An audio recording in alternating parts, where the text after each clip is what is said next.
الحمد لله الذي لا يرجى لكشف الشدائد إلا هو، ولا يدعى لرفع المكائد إلا هو، وما مراد العاشقين في الدارين إلا هو، وما مطلوب الواصلين في الكونين إلا هو.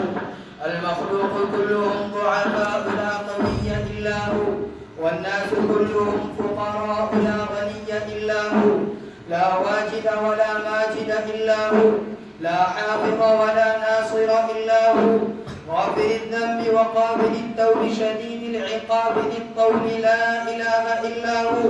هل من خالق غير الله يرزقكم من السماء والأرض؟ لا إله إلا هو. ومن يملك السمع والأبصار إلا هو، ومن يعلم الجهر والسر إلا هو. موسى على الطور حين ناداه قال لا إله إلا هو. يونس في بطن الحوت حين ناداه قال لا إله إلا هو. يوسف في قعر البير حين ناداه قال لا إله إلا هو. إبراهيم في نار الحريق حين ناداه قال لا إله إلا هو. ونشهد أن لا إله إلا الله وحده لا شريك له، وهو الحي لا إله إلا هو. ونشهد أن سيدنا ومولانا محمدا عبده ورسوله صلى الله عليه وعلى آله وأصحابه وبارك وسلم.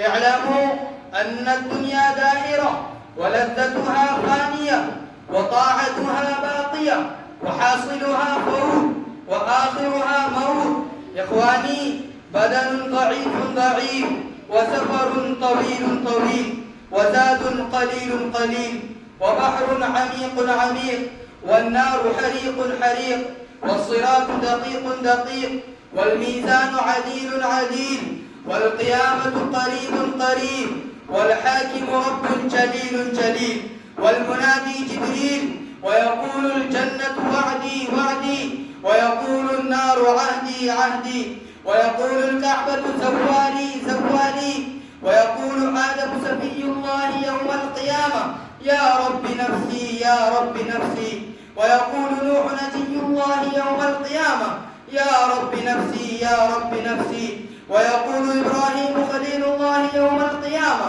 يا رب نفسي، ويقول إسماعيل ذبيح الله يوم القيامة يا رب نفسي، ويقول داود خليفة الله يوم القيامة يا رب نفسي، ويقول سليمان صاحب المملكة يوم القيامة يا رب نفسي، ويقول يوسف صديق الله يوم القيامة يا رب نفسي، ويقول موسى كليم الله يوم القيامة يا رب نفسي، ويقول عيسى روح الله يوم القيامة يا رب نفسي، ويقول رسولنا ونبينا وهادينا وشفيعنا وسيدنا محمد صلى الله عليه وسلم يوم القيامة يا رب أمتي، ويقول الجليل الجبار جل جلاله عم نواله